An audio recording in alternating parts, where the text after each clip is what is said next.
Hello students, आप सभी का स्वागत है हमारे यूट्यूब के इस नए सीरीज़ में। इस सीरीज़ में हम 10th क्लास के साइंस और सोशल साइंस के ऑब्जेक्टिव क्वेश्चन को करा रहे हैं।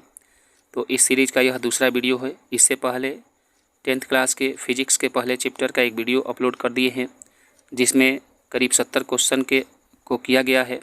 अगर आप उस वीडियो को नहीं देखे होंगे तो उसका लिंक इसके डिस्क्रिप्शन बॉक्स में मैं दे दूँगा, वहाँ से आप उसको देख लेंगे और फिर आप इस वीडियो को देखेंगे। इस तरह से ये एक सीक्वेंस बना रहेगा और आप सारे क्वेश्चन को आसानी से कर पाएंगे। तो ये वीडियो में हम फिजिक्स के ही दूसरे चैप्टर की बात करेंगे, जिसका नाम है मानव नेत्र और रंग बिरंगा संसार। इस वीडियो में हम करीब 70 क्वेश्चन को करने वाले हैं और इसमें हर क्वेश्चन NCERT बेस्ड है और एग्ज़ाम के व्यू से बहुत ही इम्पोर्टेंट है। तो इसलिए आप इसको शुरू से अंत तक देखेंगे और एक एक क्वेश्चन को आप खुद से भी करने की कोशिश करेंगे। तो चलिए शुरू करते हैं। पहला क्वेश्चन है, नेत्र में प्रवेश करने वाली प्रकाश किरणों का अधिकांश अपवर्तन नेत्र के किस भाग से होता है? तो आप सभी को पता होगा कि हमारे आँखों में प्रवेश करने वाली प्रकाश किरणें कार्निया से होकर जाती है और इसलिए इसका जो आंसर होगा कार्निया, यानी कि ऑप्शन बी। यहाँ पे एक बात और भी याद रखेंगे कि नेत्रदान में हम लोग कार्निया का ही दान करते हैं।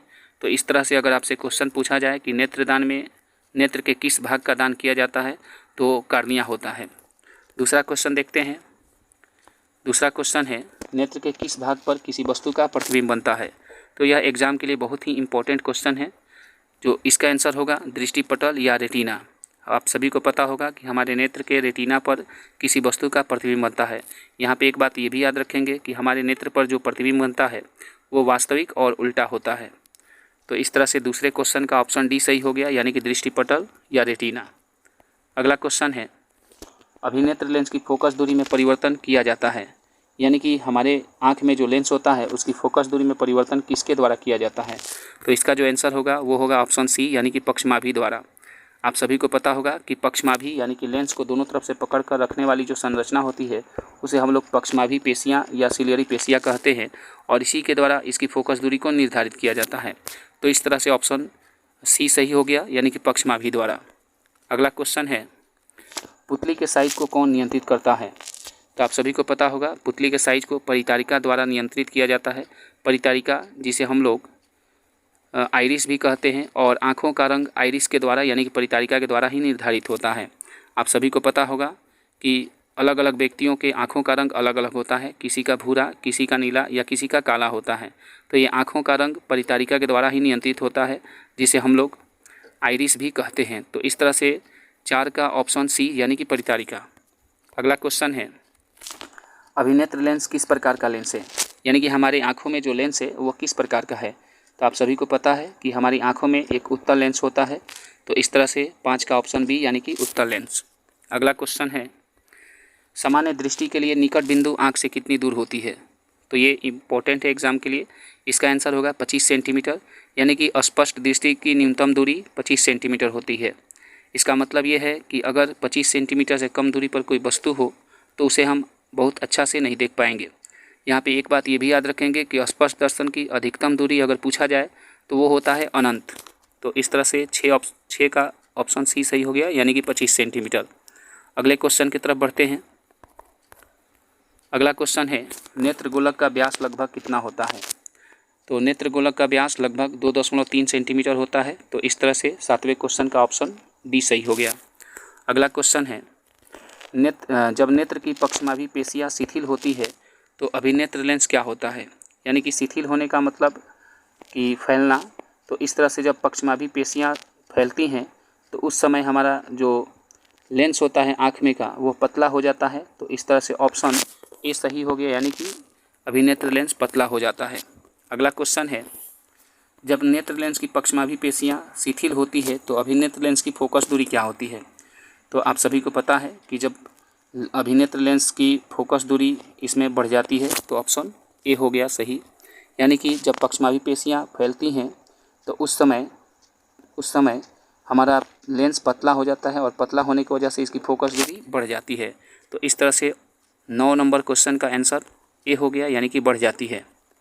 अगला क्वेश्चन है, जब नेत्र लेंस की पक्षमाभी पेशियाँ सिकुड़ जाती है तो अभिनेत्र लेंस की फोकस दूरी क्या होती है? तो जब सिकुड़ती है तो उस समय हमारा नेत्र लेंस की फोकस दूरी जो होती है वो घट जाती है। यानी कि जब ये सिकुड़ती है तो उस समय हमारा नेत्र लेंस मोटा हो जाता है और मोटा होने की वजह से उसकी फोकस दूरी घट जाती है। तो इस तरह से 10 नंबर क्वेश्चन का ऑप्शन बी यानी कि घट जाती है।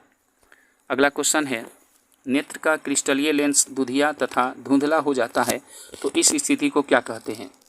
तो जब ऐसा हमारा लेंस हो जाता है तो उसे हम लोग मोतियाबिंद कहते हैं। इसमें हमारे नेत्र के लेंस पर बहुत सारा गंदगी जम जाता है जिसके वजह से उसका रंग दुधिया हो जाता है और हमें कोई वस्तु स्पष्ट रूप से दिखाई नहीं देता है।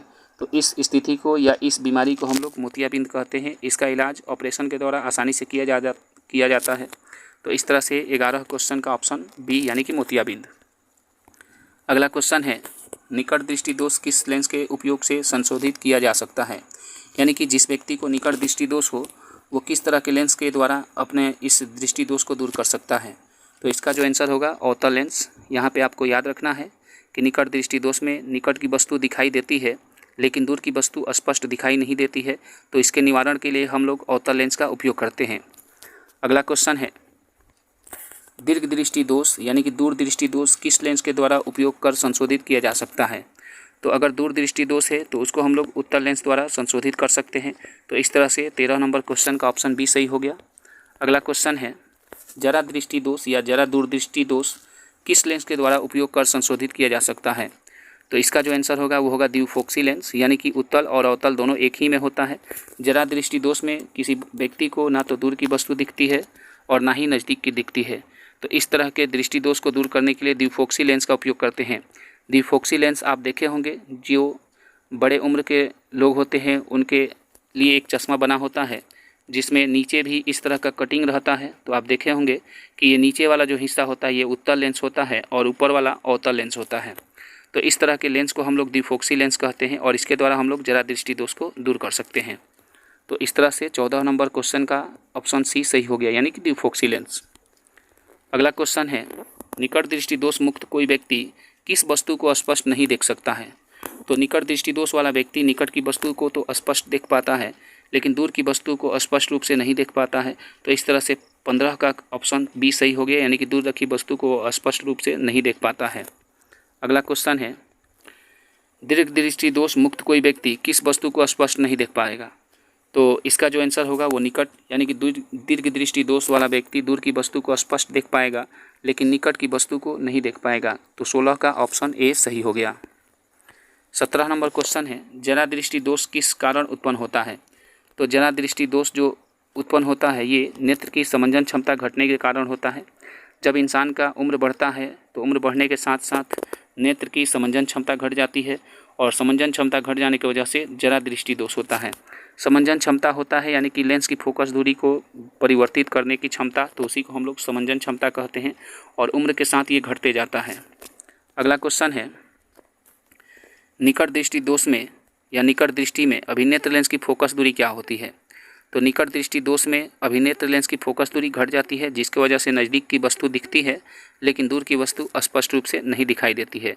तो 18 का ऑप्शन बी यानी कि घट जाती है। अगला क्वेश्चन,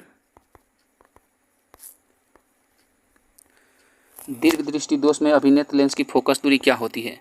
तो दीर्घ दृष्टि दोष में अभिनेत्र लेंस की फोकस दूरी बढ़ जाती है जिसके वजह से दूर की वस्तु तो स्पष्ट रूप से दिखती है लेकिन नज़दीक की वस्तु स्पष्ट रूप से दिख नहीं पाती है। तो इस तरह से 19 का ऑप्शन है यानी कि बढ़ जाती है। अगला क्वेश्चन है, निकट दृष्टि दोष उत्पन्न होने का कारण क्या है? तो निकट दृष्टि दोष उत्पन्न होने का 2 कारण है, एक तो नेत्र गोलक का लंबा हो जाना या फिर दूसरा होता है कि फोकस दूरी का घट जाना।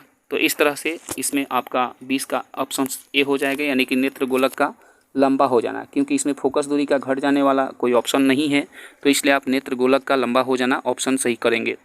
तो 20 का ऑप्शन ए सही हो गया। अगला क्वेश्चन है, दीर्घ दृष्टि दोष उत्पन्न होने का कारण क्या है? तो इसका भी वही 2 कारण है, या तो नेत्र गोलक का छोटा हो जाना या फिर फोकस दूरी का बढ़ जाना। तो यहाँ पे आप देखेंगे तो नेत्र गोलक का छोटा हो जाना ऑप्शन है और इसलिए ये आपका सही हो गया।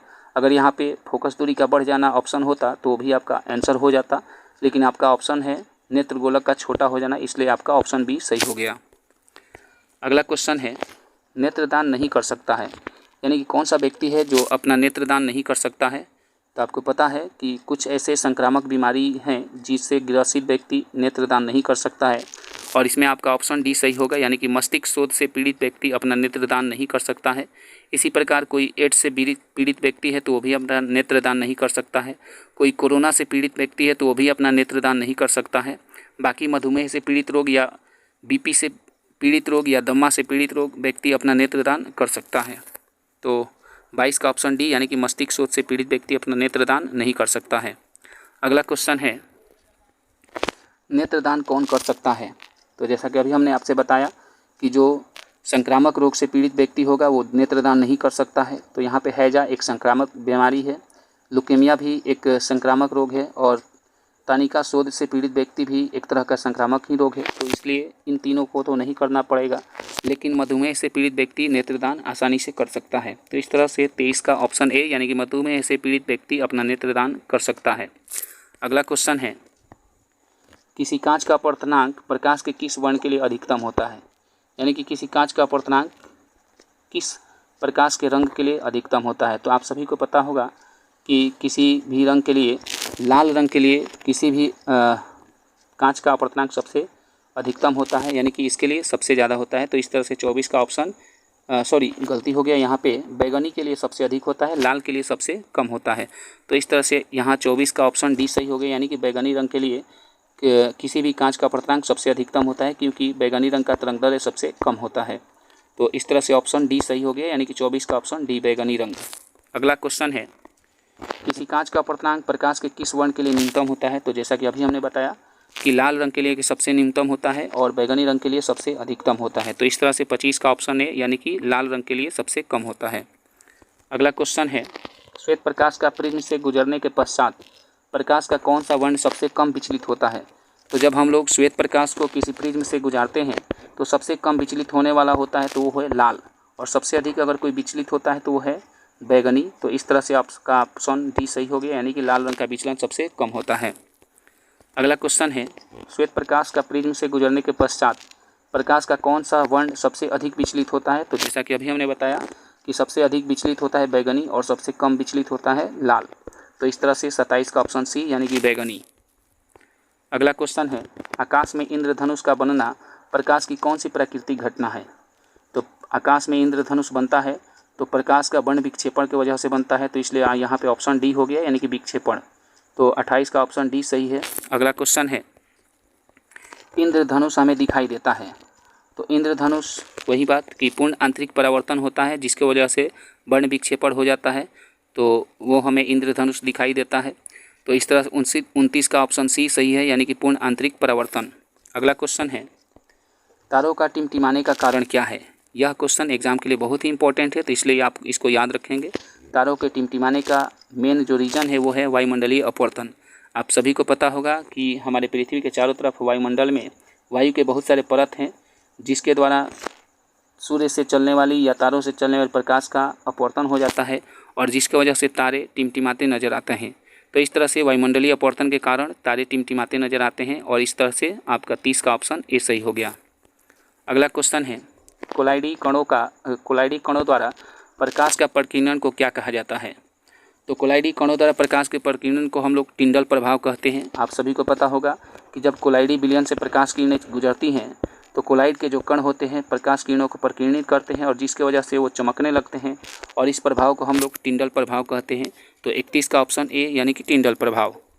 अगला क्वेश्चन है, ट्रैफिक सिग्नल में प्रकाश का कौन सा वर्ण यूज होता है या कौन सा रंग यूज होता है?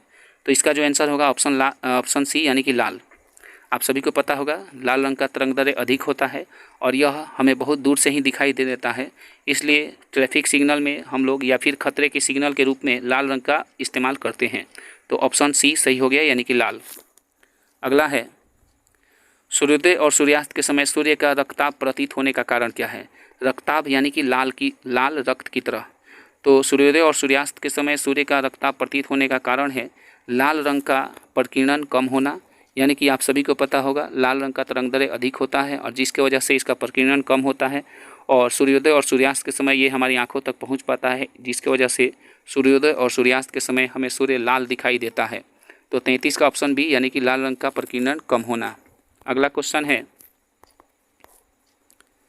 प्रकाश के छोटी तरंगदैर्घ्य के वर्ण का प्रकीर्णन क्या होता है, यानी कि जो प्रकाश का तरंगदैर्घ्य कम होता है उसका प्रकीर्णन क्या होता है। तो अगर तरंगदैर्घ्य कम होगा तो प्रकाश का प्रकीर्णन सबसे अधिक होगा। आप सभी को पता होगा कि बैगनी रंग का प्रकीर्णन सबसे कम होता है, बैगनी रंग का प्रकीर्णन सबसे अधिक होता है क्योंकि उसका तरंगदैर्घ्य सबसे कम होता है। तो इस तरह से 34 का ऑप्शन बी यानी कि अधिक होता है। अगला क्वेश्चन है प्रकाश के बड़ी तरंगदैर्घ्य का प्रकीर्णन। तो प्रकाश का बड़ी तरंगदैर्घ्य अगर होगा तो प्रकीर्णन कम होगा, यानी कि ऑप्शन ए सही हो गया। अगला क्वेश्चन है यदि पृथ्वी पर वायुमंडल नहीं हो तो आप जानते हैं कि पृथ्वी पर अगर वायुमंडल ना हो तो प्रकाश का अपवर्तन नहीं हो पाएगा, जिसकी वजह से आकाश का रंग काला प्रतीत होगा। तो इसका ऑप्शन जो हो गया सी ऑप्शन, यानी कि आकाश काला प्रतीत होगा।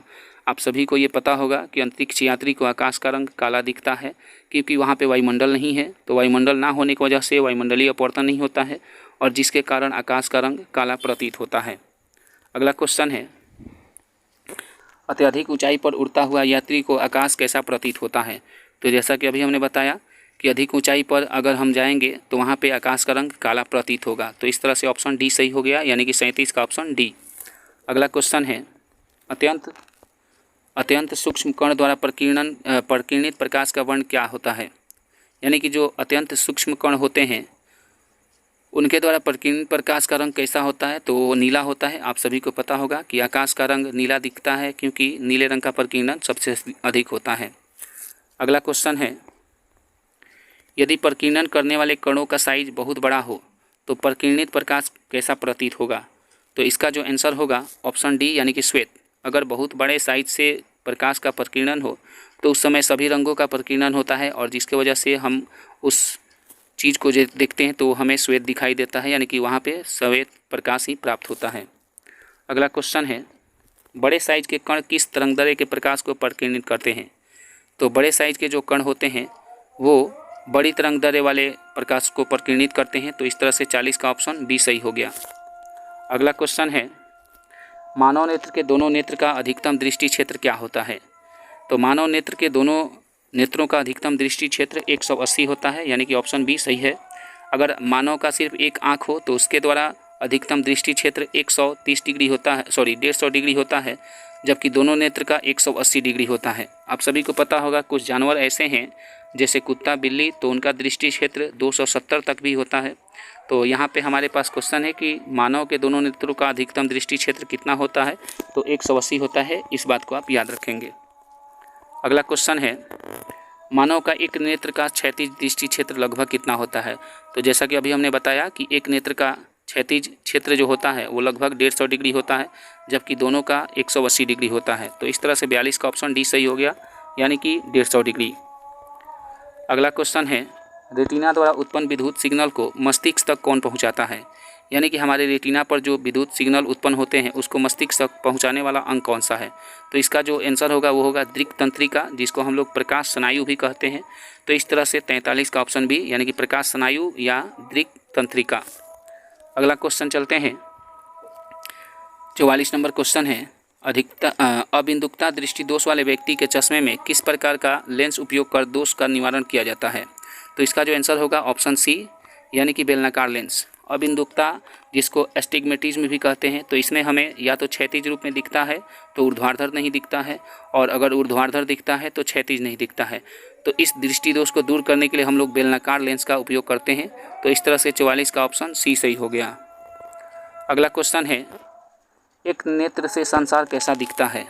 तो अगर किसी व्यक्ति का सिर्फ एक ही नेत्र है तो उसे हम अगर देखा जाए तो द्विआयामी वस्तु दिखता है, यानी कि 2D डायमेंशन में दिखता है, और अगर दोनों आँख हो तो 3D में दिखता है, यानी कि त्रिआयामी।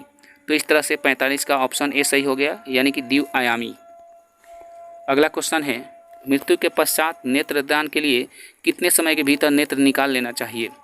तो मृत्यु के पश्चात हमारी आँखों को 4 से 6 घंटों के अंदर निकाल लिया जाए तो वो कामयाब रहते हैं, और इस तरह से 46 का ऑप्शन ए, यानी कि 4 से 6 घंटे। अगला क्वेश्चन है मानव नेत्र का कौन सा बिंदु प्रकाश के लिए अत्यधिक सुग्राही होता है। तो मानव नेत्र में रेटिना पर 2 बिंदु होते हैं, एक तो पीत बिंदु और एक अंध बिंदु। तो पीत बिंदु प्रकाश के लिए सबसे अधिक सुग्राही होता है, और इसलिए यहाँ पे किसी वस्तु का प्रतिबिंब अगर बनता है तो वो हमें सबसे स्पष्ट दिखता है, और अगर अंध बिंदु पर बनता है तो वो वस्तु हमें नहीं दिख पाता है। तो इस तरह से 47 का ऑप्शन डी सही हो गया, यानी कि प्रकाश के लिए अत्यधिक सुग्राही होता है तो वो पीत बिंदु। अगला क्वेश्चन है, मानव नेत्र का कौन सा बिंदु प्रकाश के लिए बिल्कुल सुग्राही नहीं होता है? तो जैसा कि अभी हमने बताया कि अंध बिंदु प्रकाश के लिए सुग्राही नहीं होता है और पीत बिंदु सबसे ज़्यादा सुग्राही होता है। तो इस तरह से 48 का ऑप्शन सी यानी कि अंध बिंदु। अगला क्वेश्चन है, कांच के प्रिज्म में कितने पृष्ठ होते हैं? तो कांच के कितने पृष्ठ होते हैं या सतह होते हैं? तो उसमें 5 सतह होते हैं, यानी कि ऑप्शन बी सही हो गया। आप सभी को पता होगा कि प्रिज्म में 3 आयताकार और 2 त्रिभुजाकार सतह होती है और कुल सतहों की संख्या 5 होती है। तो इस तरह से 49 का ऑप्शन बी यानी कि 5। अगला क्वेश्चन है, प्रिज्म के 2 पार्श्व फलकों के बीच के कोण को क्या कहते हैं? तो प्रिज्म के 2 पार्श्व फलकों के बीच के कोण को हम लोग प्रिज्म कोण कहते हैं। यानी कि अगर ये प्रिज्म है तो इसके 2 सतहों के बीच जो कोण बनता है उसे हम लोग प्रिज्म कोण कहते हैं। तो इस तरह से 50 का ऑप्शन बी यानी कि प्रिज्म कोण। अगला क्वेश्चन है, किसी प्रिज्म के आपतित किरण और निर्गत किरण के बीच के बनने वाले कोण को क्या कहते हैं? तो आप सभी को पता होगा कि प्रिज्म के आपतित किरण और निर्गत किरण के बीच जो ये कोण बनता है इसे हम लोग विचलन कोण कहते हैं। यानी कि प्रकाश कितना विचलित हो गया तो इसको हम लोग विचलन कोण कहते हैं। तो इस तरह से 51 का ऑप्शन सी यानी कि विचलन कोण। अगला क्वेश्चन, अधिक तीव्रता वाले प्रकाश जब नेत्र पर पड़ती है तो पुतली की साइज क्या होती है? तो जब अधिक तीव्रता की प्रकाश किरणें हमारी नेत्र पर पड़ती है तो पुतली का साइज छोटा हो जाता है, जिससे प्रकाश किरणें बहुत ज़्यादा हमारी नेत्र में नहीं जाती हैं। इसलिए आप देखे होंगे कि अक्सर तेज़ धूप में से आने पर हम किसी वस्तु को आसानी से नहीं देख पाते हैं जब अंधेरे में आते हैं। तो यहाँ पे अधिक तीव्रता प्रकाश को जब पड़ती है, जब अधिक तीव्रता वाले प्रकाश नेत्र पर पड़ती है तो पुतली का साइज छोटा हो जाता है, यानी कि ऑप्शन ए सही हो गया।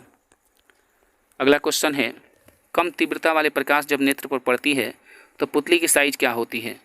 तो पुतली की साइज उस समय बड़ी हो जाती है ताकि हमारे आँख में अधिक प्रकाश जा सके और हम किसी वस्तु को आसानी से देख पाएँ। तो इस तरह से 53 का ऑप्शन बी सही हो गया। अगला क्वेश्चन है, जरा दूर दृष्टि दोष में उपयोग की जाने वाली डिफोक्सी लेंस के ऊपरी भाग में कौन सा लेंस होता है?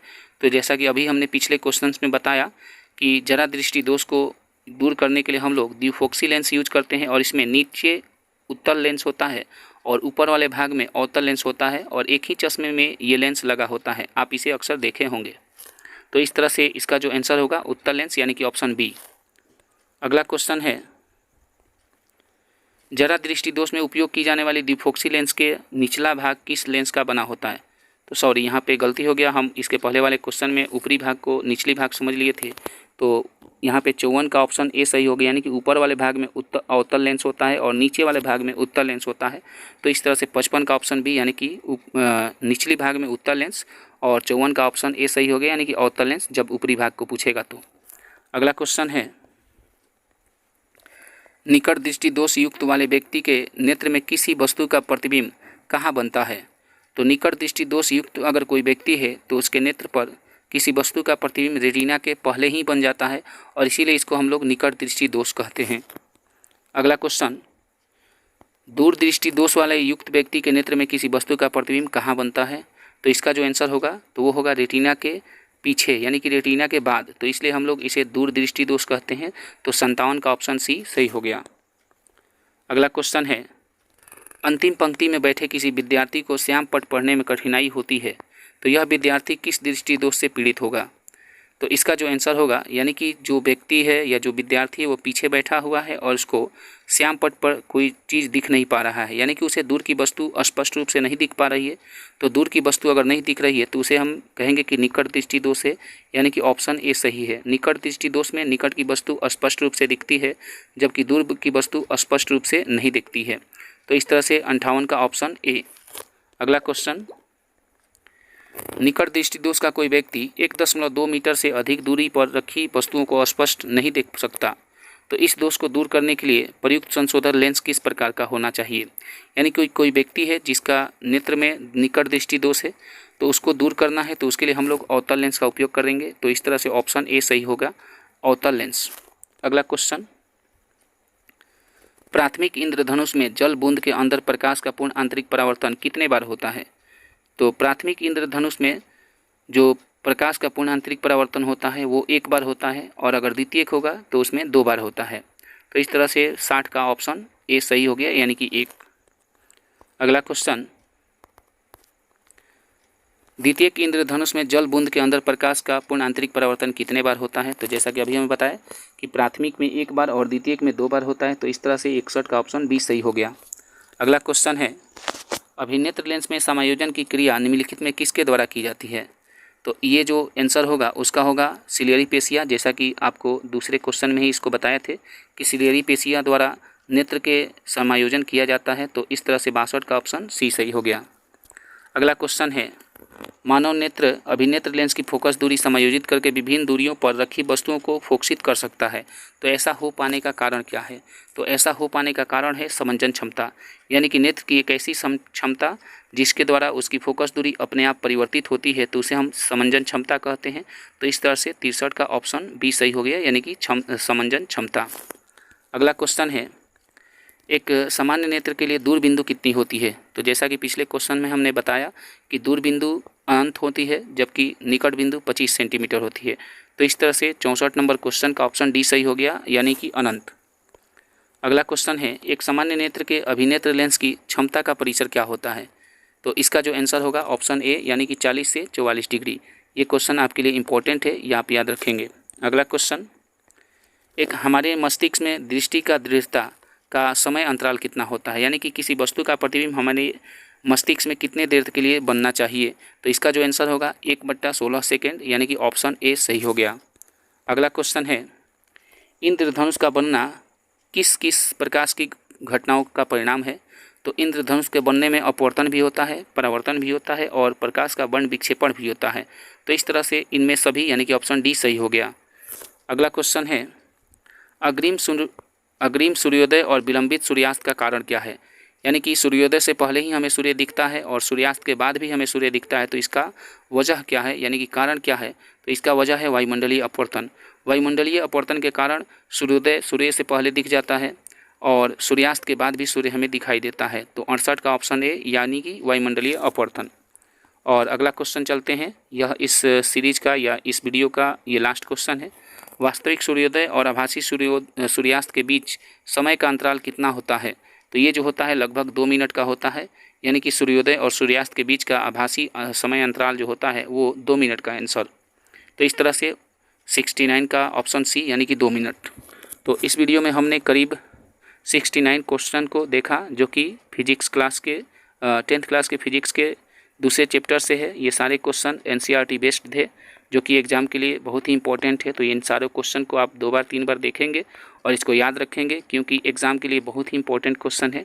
और अगर ये वीडियो आपको अच्छा लगा हो तो इसे लाइक करेंगे, सब्सक्राइब करेंगे और अपने दोस्तों में शेयर करेंगे, ताकि हमारा भी मनोबल बढ़े और हम इसी तरह इस सीरीज़ के पूरे वीडियो को हम खूब अच्छा से करते रहें। तो चलिए आज के वीडियो में इतना ही, मिलते हैं अगले वीडियो में, तब तक के लिए थैंक यू।